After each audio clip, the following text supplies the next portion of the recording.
नमस्कार। चुनाव की घोषणा हो चुकी है।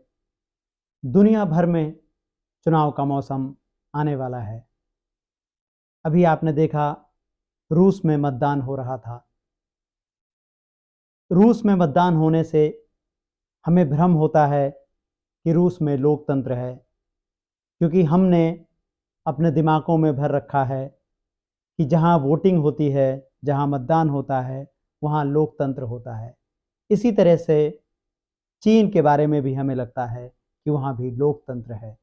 भारत में भी हम उसी स्थिति में पहुँच गए हैं, जहाँ पर आज चुनाव आयोग ने घोषणा की कि भारत चुनाव की तरफ जा रहा है। लोकतंत्र अपने सबसे बड़े उत्सव की ओर आगे बढ़ रहा है और आने वाले दिनों में प्रक्रियागत रूप से 19 अप्रैल से लेकर 1 जून तक मतदान का सिलसिला होगा और 4 जून को मतगणना की जाएगी। 4 जून को नतीजे सामने आएंगे। लेकिन ये सब कहते हुए चुनाव आयुक्त राजीव कुमार की ज़बान उनका साथ नहीं दे रही थी। बार बार उनकी ज़बान लड़खड़ा रही थी। एक ऐसा चुनाव आयुक्त जिसके कंधों पर 140 करोड़ लोगों के लोकतांत्रिक अधिकारों को आगे लेकर जाने की बात है, और जैसा कि उन्होंने खुद बताया कि लगभग 97 करोड़ मतदाता इस चुनाव में अपने अधिकार का प्रयोग करने जा रहे हैं। इतने महत्वपूर्ण काम में राजीव कुमार की लड़खड़ाती जुबान कहीं लड़खड़ाते लोकतंत्र का एक सबूत तो नहीं है। हम देखेंगे इस वीडियो में कि कैसे जैसे जैसे ये प्रेस कॉन्फ्रेंस आगे बढ़ रही थी, राजीव कुमार की लड़खड़ाहट बढ़ती जा रही थी। ऐसा लग रहा था कि उनकी ज़बान उनका साथ नहीं दे रही है। कहीं ना कहीं उनको इस बात का एहसास है कि कुछ ऐसा है जो ठीक नहीं है। आपको याद होगा कि अरुण गोयल, जो उनकी टीम के दूसरे सबसे महत्वपूर्ण व्यक्ति थे, ठीक चुनाव की घोषणा के कुछ दिन पहले उन्होंने इस्तीफा दे दिया था। जो हमारे पास अब तक मीडिया रिपोर्ट में जानकारी आई है, वो ये बताती है कि दोनों के बीच गंभीर मतभेद थे। कुछ ऐसा था जिसे अरुण गोयल ने मानने से इनकार कर दिया था और उन्होंने अपने किसी भी लाभ हानि की परवाह किए बिना बाहर चले जाना मंजूर किया। भारत में वैसे भी इस्तीफा देना आसान नहीं है, क्योंकि भारतीयों को इस्तीफे के लिए नहीं जाना जाता है। भारत में नौकरी के प्रति इस तरीके का भाव है और नौकरी के प्रति इतनी लोलुपता है कि लोग अपने इस लोभ का कुल त्याग नहीं पाते हैं और हमेशा सोचते हैं कि किसी न किसी तरह सत्ता में बने रहें। ऐसे देश में चुनाव आयुक्त, जिसके लिए सरकार ने सारे नियम कानून ताक पर रख दिए थे, सुप्रीम कोर्ट को कहना पड़ा था कि अरुण गोयल के लिए सरकार इतनी उतावली क्यों है। ऐसा व्यक्ति अगर किसी बात पर सहमति नहीं दे रहा, तो आप जरा सोचिएगा कि आखिर वो क्या चीज हो सकती है जिसके लिए अरुण गोयल ने ना कहा था। आज की प्रेस कॉन्फ्रेंस में बहुत तकलीफ हुई जब मैंने देखा कि चुनाव आयुक्त महात्मा गांधी को राष्ट्रपति कह रहे हैं और उनकी इतनी विशालकाय टीम, बीजेपी के समर्थक, आईटी सेल और तमाम दुनिया भर के सलाहकार, उनके ऑब्जर्वर, किसी ने कार्यक्रम के अंत तक इस बात की ओर उनका ध्यान दिलाना या उनको संकेत करना जरूरी नहीं समझा कि वो खेद व्यक्त करें कि उन्होंने राष्ट्रपति कहा है राष्ट्रपिता को। इसी तरह से उन्होंने अदालतों के बारे में कहा कि अदालतों की तरफ से अनावश्यक टिप्पणियां कम हुई हैं, जो बताती हैं कि निर्वाचन आयोग अच्छा काम कर रहा है। भाषा बहुत ज़रूरी है। हम लगातार देख रहे हैं इस देश में 10 साल से भाषा कैसे बदल रही है, विरोधियों के प्रति कैसी भाषा बोली जा रही है। नेहरू अपने विरोधियों से कैसी भाषा बोलते थे, यह अटल बिहारी वाजपेयी ने हमें कई बार बताया है। उस वक्त नेहरू अटल बिहारी वाजपेयी का हौसला बढ़ाते थे, सम्मान देते थे, जब अटल बिहारी वाजपेयी की कोई भी पहचान उस रूप में नहीं थी जिस रूप में आज आप उनको जानते हैं। अपने विरोधियों से कैसे पेश आते हैं, इसके बारे में अटल बिहारी वाजपेयी ने खुद नेहरू के जीवन काल में और नेहरू के नहीं रहने पर बहुत स्पष्टता से बताया है। तो इस सरकार ने जब अपना चुनावी अभियान शुरू किया था और बीते 10 बरस में इसने विरोधियों को ध्वस्त करने के नाम पर सब कुछ, सारे संसाधन झोंक दिए हैं, सारा मीडिया नष्ट कर दिया है। और अब चुनाव आयुक्त ने जिस तरह से प्रधानमंत्री नरेंद्र मोदी और गृह मंत्री अमित शाह पर उठे सवालों को नजरअंदाज कर दिया, उन पर एक शब्द बोलना मंजूर नहीं किया, उससे आप अंदाजा लगा सकते हैं कि आखिर चुनाव में क्या कुछ हो सकता है। तो जनता को तय करना है, आपको चुनना है कि आप क्या चाहते हैं। एक तरफ लोकशाही का प्रतिनिधित्व करने वाले लोग हैं, दूसरी तरफ तानाशाही रवैया है। दुर्भाग्य से भारत में इस वक्त नागरिकों के भीतर एक किस्म की ऐसी ऐसी ऐसी पसंदगी देखी जा रही है जहां वो सख्त शासन के प्रति झुकाव रखते हुए महसूस किए जा रहे हैं। और ये झुकाव कौन बढ़ा रहा है? ये झुकाव बढ़ाने वाले वो पत्रकार हैं जिन्हें आप टेलीविजन पर रात दिन देखते हैं। क्या आपने अपने टेलीविजन पर देखा सुधीर चौधरी, जो देश के सबसे बड़े टेलीविजन नेटवर्क आज तक पर अपना ब्लैक एंड व्हाइट कार्यक्रम लेकर आते हैं, जिसमें आए दिन मुसलमानों, संविधान के प्रति हिकारत होती है और जिसमें प्रधानमंत्री नरेंद्र मोदी का, अमित शाह का गुणगान होता है। बीजेपी के सामान्य कार्यकर्ता के लिए भी प्रशस्ति का भाव होता है, जो बीजेपी के चुनाव हार जाने पर सीधे जनता को दोष देते हैं। क्या इन्होंने चुनावी चंदे पर एक पंक्ति कही? क्या आपने सुना कि अमीश देवगन, अमन चोपड़ा और सुशांत सिन्हा चुनावी चंदे के लिए सरकार की आलोचना कर रहे हैं? क्या ये उसी भाषा में आपके पास आए जैसे वो उन मुद्दों को लेकर आते हैं जिन्हें आप लव जिहाद के नाम से जानते हैं, जिन्हें आप सांप्रदायिकता के नाम से जानते हैं? तो मोदी ने इस देश को एक मीडिया दिया है जो डरा हुआ मीडिया है, जिसने नफरत पैदा की है, जिसने विभाजनकारी राजनीति पैदा की है। तो एक तरफ मोदी हैं, उनका चुनाव आयोग है, वही चुनाव आयोग जिसने कुछ दिन पहले राहुल गांधी को एक एडवाइजरी जारी की कि वो पनौती जैसे शब्द इस्तेमाल नहीं करेंगे। आज की इस प्रेस कॉन्फ्रेंस में चुनाव आयुक्त राजीव कुमार से पूछा गया कि वो आखिर क्यों प्रधानमंत्री और गृह मंत्री के खिलाफ हेट स्पीच के मामलों पर कार्यवाही नहीं करते हैं, जबकि विपक्ष को निशाना बनाते हैं, विपक्ष को ज्यादा नोटिस भेजे जा रहे हैं। इस सवाल को लेने से ही राजीव कुमार ने इनकार कर दिया। राजीव कुमार ने सबसे आखिर में सवाल को लिया, लेकिन उन्होंने प्रधानमंत्री का नाम तक नहीं लिया।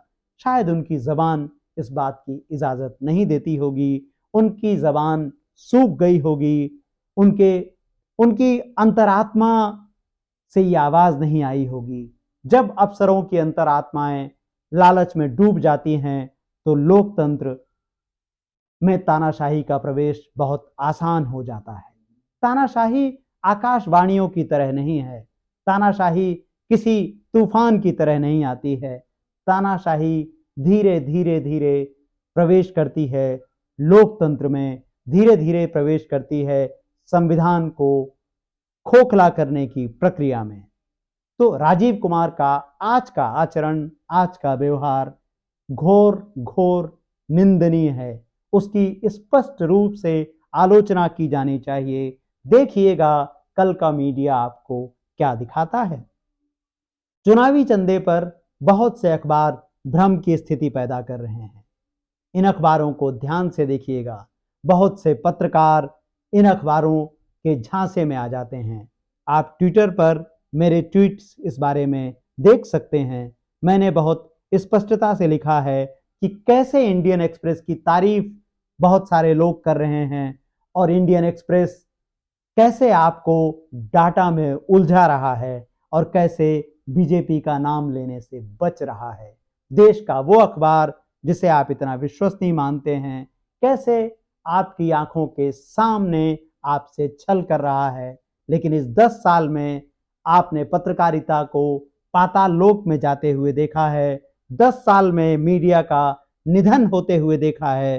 तो इस तरीके के प्रेजेंटेशन, इस तरीके के खूबसूरत डिजाइन किए हुए अखबार आपको शायद कुछ राहत देते हैं, या आपको लगता है कि पत्रकारिता बाकी है। मैं फिर दोहरा दूं, आप ट्विटर पर जाके मेरा लेख पढ़ सकते हैं, क्योंकि इस वक्त हिंदुस्तान में कोई भी मेरा लेख ना तो छापता है, ना ही किसी के भीतर वो साहस है कि वो मुझे इस बात के लिए निमंत्रित करें। आपकी ये टीवी चैनल और आपकी ये डिजिटल के नाम पर पनपी वेबसाइटें एक लाइन का स्पेस नहीं देती हैं किसी भी ऐसे व्यक्ति को जो राहुल गांधी की बात करे, प्रधानमंत्री मोदी का विरोध करते हुए। आप जानते हैं, मैं दोहरा रहा हूं, यह किताब 22 नवंबर को इसकी घोषणा हुई थी और उस घोषणा के तुरंत बाद मुझे देश की सबसे बड़ी मीडिया कंपनी ने इस्तीफा देने को कहा गया और आपके इस छोटे से पत्रकार ने उसी पल इस्तीफा दे दिया, क्योंकि ये किताब नरेंद्र मोदी के 10 वर्षों का हिसाब किताब है। इस किताब में व्यवस्थित तरीके से आप पढ़ सकते हैं कि सांप्रदायिकता, दुष्प्रचार और तानाशाही, वही तानाशाही जिसे आपने ध्रुव राठी के वीडियो में बहुत अच्छे से देखा और समझा है, वही तानाशाही जिसका जिक्र रवीश कुमार अक्सर ही करते रहते हैं, वही तानाशाही जिस पर आरफा खानम बहुत अच्छा और निरंतर बोल रही हैं, वही तानाशाही जिस पर आप डंकापति के नाम से कार्यक्रम देखते हैं, वही तानाशाही जिस पर अतुल चौरसिया नियमित रूप से कार्यक्रम कर रहे हैं। तो ये जो तानाशाही है, ये कैसे आई है और इससे ये मीडिया कैसे डर रहा है। तो अब जब चुनाव होने हैं तो चुनाव में मीडिया चुप है, चुनाव आयोग चुप है, तो आप क्या करेंगे? आप किसे चुनेंगे? एक तरफ राहुल गांधी हैं और एक तरफ प्रधानमंत्री मोदी हैं। प्रधानमंत्री मोदी के कामों में बहुत निरंतरता है। अब मैं आपको उनकी निरंतरता के कुछ उदाहरण गिनाना चाहूंगा। प्रधानमंत्री मोदी का सबसे निरंतर काम है, जब से वो इस सदन में चुन कर आए हैं, निरंतर ही नेहरू पर हमलावर हैं। आप नेहरू पर होने वाले हमलों की एक श्रृंखला बनाइए, एक कड़ी बनाइए। होम मिनिस्टर अमित शाह की भाषा में कहें तो क्रोनोलॉजी को समझिए, क्योंकि मोदी नेहरू की तरह लोकप्रियता चाहते हैं, दुनिया भर में आदर चाहते हैं, दुनिया भर में सम्मान चाहते हैं, क्योंकि इस देश में नेहरू से बड़ा राजनेता कोई नहीं हुआ। मैं दोहरा रहा हूं, इस देश में नेहरू से बड़ा कोई राजनेता नहीं हुआ, क्योंकि महात्मा गांधी आजादी के नायक थे। और उसी विचारधारा ने, जहां से नरेंद्र मोदी आते हैं, 1948 में आजादी के ठीक नए बरस में उनकी जान ले ली थी। इसलिए गांधी को तो आजाद भारत की सेवा करने का मौका ही नहीं मिला। इसलिए मैंने कहा कि नेहरू सबसे बड़े नायक हैं आजाद भारत के। नेहरू से सीधा मुकाबला नरेंद्र मोदी महसूस करते हैं। मुकाबला जब आप किसी से महसूस करते हैं तो उसके दो तरीके हैं। एक, आप बड़े से बड़ा काम करें, बड़े से बड़े फैसले लें, और दूसरा, आप जिससे विरोध महसूस करते हैं, जिससे आगे जाना चाहते हैं, उसे नीचे गिराने का कुछ इंतजाम कीजिए, उसे खलनायक बनाइए। इस देश में ऐसे पत्रकार पैदा किए गए, ऐसे टीवी चैनल पैदा किए गए, जिन्होंने नेहरू की छवि को बर्बाद करने का लगातार अनवरत काम किया और उनको नरेंद्र मोदी का सीधा समर्थन हासिल है। तो नरेंद्र मोदी का सबसे पहला काम है नेहरू पर निरंतर हमले करना। दूसरा, विभाजनकारी राजनीति को समय समय पर बढ़ावा देना। आपको याद होगा कब्रिस्तान वर्सेस शमशान, यह भाषण किसके थे? क्या इस चुनाव आयोग ने जिस कथित गौरवशाली परंपरा का आज बखान किया, उपदेश दिया, क्या इसने नरेंद्र मोदी को, प्रधानमंत्री नरेंद्र मोदी को नोटिस दिया था? क्या इसने अनुराग ठाकुर को नोटिस दिया और उन पर कार्यवाही की जब उन्होंने भरी सभा में कहा गोली मारो? किनको उन्होंने कहा आप जानते हैं, मैं ऐसी भाषा को दोहराना पसंद नहीं करूंगा। कपड़ों की पहचान, नागरिकों की पहचान को कपड़ों से जोड़ना और मुसलमानों के प्रति हिंदू बहुसंख्यकों में नफरत पैदा करना, यह भाषण किसने दिए आप जानते हैं। बीजेपी का छोटे से छोटा कार्यकर्ता इस वक्त मुसलमानों के प्रति उद्वेलित दिखता है।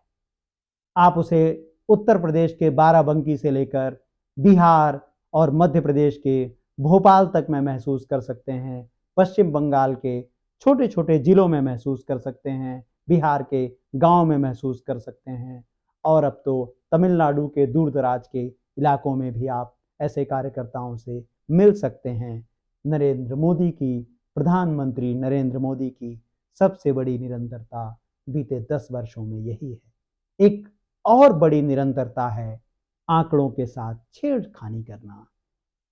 ये इतनी बड़ी कला है कि जब इसमें मीडिया शामिल है तो ये एक तरीके का खेल बन जाता है कि आप कैसे भी दावे कर दें, लेकिन कोई उसका फैक्ट चेक नहीं करता है, कोई भी उसका विश्लेषण नहीं करता है, कोई उस पर अनुसंधान नहीं करता है। तो आप तक सच कैसे पहुंचेगा? क्योंकि जो सच पहुंचाएंगे, जो बात करेंगे, वो मारे जाएंगे, वो बाहर फेंक दिए जाएंगे, उनका गला घोंट दिया जाएगा।